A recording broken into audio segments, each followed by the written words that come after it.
Okay, so now this is lesson 4, shapes and parameters. So we're gonna look at rectangles first. So how a rectangle is described in JavaScript is it's shortened to RECT, rect. Okay. It says these rect blocks have two more parameters that you can use to control the size. Notice that the no stroke and then parentheses block turns off the stroke being the border for shapes. It says do this. Look at the code and then try to figure out how the last two inputs in rect work, and then change the number in the second rect to make the red triangle longer than the blue one. So this is my code. If you don't like, text, you can always click over here to block. It's up to you. So we've got no stroke. That means there won't be any border like it shows. We've got a fill color blue. That's my rectangle. 100, 100. Remember, the first parameter is where is it going to be located on the x coordinate. The second parameter is the y coordinate. And then it's the actual width of the rectangle and then the height of the rectangle. So we can see that's 100, 200. This is a red rectangle and it's 100, 150. So we click run. Okay, this does not look like that. So we need to make some changes. And it's telling you what you need to do is look at the last two, the height and the width. And so they're the same width. That's good. It's just the height isn't the same. So if this is 200 and this is 150, we would just simply change that to 250. Click reset and run. And now the two look the same. Okay. Adjustments in these parameters, I have outputs right here. So we click finish and we're done. All right, move on to the next. It says do this. Write a code that makes an orange ellipse behind the green one. Don't worry about the exact size as long as the green ellipse is entirely inside of the orange. That's your only parameter, okay? So we click run. Oh no, I just have green. So I need an orange ellipse. What do I do? Well, you can do this. It's called corralling or lassoing. It's where you take and hold the left mouse button and you select the, in this case they're blocks, but I mean, I prefer text, so let's go with text. Okay, boom. So we hit Control C because that's how you copy text. You hit Control V. Now it tells you that it's supposed to be orange and green, right? So we would need to do the orange oval first, and it needs to be bigger. So its location is fine, 200, 200. The width and the height have to be different. So we could make this let's make it 225, and then we could make this 300. Now if we hit reset and we run it, there we go. Okay. Now remember, it doesn't have to be this. I mean, we could make this 250. Okay, you could make this 350. That's not what's really important. What's important is that you understand that things happen in an order. So it drew, first it chose the color, orange. Then it drew the ellipse, which it drew the orange ellipse first. Then it changed the fill color to green, and then it drew the green ellipse. Okay? So if you understand that, click finish. Now we're on lesson 3. It says, I'm sorry, stage 4, 3 of lesson 4. It says background. Sometimes you'll want to fill the entire screen with a color. For that, you can use background. It covers everything on the screen with the color that you chose. Do this. Run the code to see background work. Okay, there's my background. It's orange. Change the orange from change the background from yellow to orange. I've already done this, so it was yellow. So let's see what it would have looked like. Okay, and then I'm going to change it back. So now it's orange. Change the background from yellow. Okay, there is a purple square that is covered up by the background. Can you change the order of the code? So what is that talking about? Well, let's look at that real fast. Let's restore this, or start over. Okay, so if I run this, there it is. All right, I don't like that. That's not what we want. So we're going to change this background to orange. So we've done that. Okay, so what's going on here? Why is the purple rectangle not showing? Well, that's easy.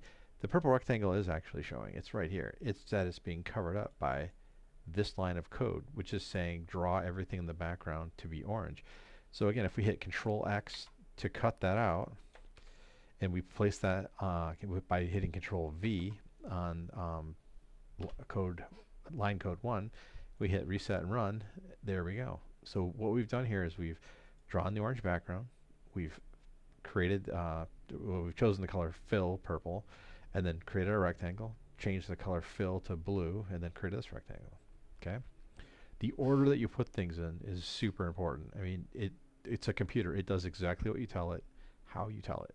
So if you put this, like let's say that we did this. We took line 1, we cut it, and we moved it to line 6 here. Okay, we made it the last thing. What's going to happen? Everything turns orange. What happened? Are these rectangles there? Yes, they're there. It's just that they're covered up.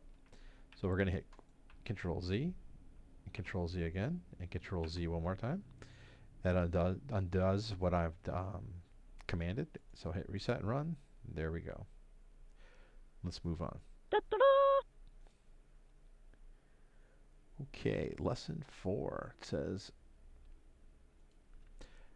background will draw on top of everything in your drawing, so it's important to think about the order of your code. It says do this, use background to make a black background behind the green circle. Okay, that's what you want it to look like. Let's restore our version though. Start over. This is essentially what we just did in the last lesson. Okay, so there's my green and my ellipse. Okay, so we need background color. So we can take that, boom, put it in there. That's what's nice to you guys, is even if this is not block, if this is text, you can still drag your blocks out and it will still draw the text. Or not draw the text, but write it as text. Okay, so we want this to be black. Okay, hit reset and run, and there you go.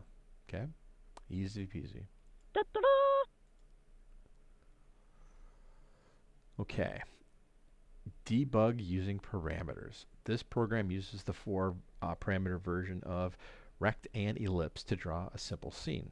Do this, debug the program, and then correct the error so that the grass extends across the entire bottom as it's shown here. I'm going to have to reset my version history. Okay, we click, there we go. All right, see how these two are not the same. So if we look at the grass, here it is. It's at 0, 300. Okay, so it means it begins here. And then its width is 200 and its height is 100. Well, let's remember this is 0, 0, and then this is 400, 400. So this is saying to go to 200. So this needs to be changed from 200 to 400. Boom, there you go. Do they look the same? They sure do. Okay. Now notice, in the hint, it told you that you only have to change one number. And it's asking you which parameter makes the rectangle wider. And that would be width, of course. Okay, click Finish. So now we have our practice with partners, or parameters rather. And you have 3 choices. I've done all 3. You don't have to do all 3. You can choose which one you want to do. If you're looking for a challenge, B will give you that challenge. The others are pretty straightforward. Okay. So, debug using 4 parameters. It says now that the grass is working, let's add a cloud to the sky. Unfortunately, it looks a little funny right now. This is our current cloud. That's the way that it should look. So we've got to debug our program. It says hint, you'll need to change 2 parameters. Which ones? Set your cloud's width and height. Okay, so we're going to be working down here with our cloud. And it's not its location, so it's not its x and its y value that we need to change. We need it to be not as high, and we need it to be wider. So let's try reversing these. So this is 200. And this is 100. So 200 width, 100 wide. Okay, do those look the same? Yes, they do. Now remember, for this one, you're going to want to turn it in by clicking Share, copy the link, and then you'll add that link to the Google Classroom assignment. Okay? Click Finish. All right, we have Shapes and Parameters Challenge. We have 1, 2, 3, 4, 5, 5 simple challenges. If you want a challenge, A and B are pretty good. Uh, C is not that bad. And then it just goes from most complex to least complex. But challenge yourself. That's the kind of the whole purpose of this, right? Now that you're done with lesson 4, shapes and parameters, and you've turned in the assignment to Google Classroom and you've answered the question of the day, you should move on to lesson 5. Thank you very much.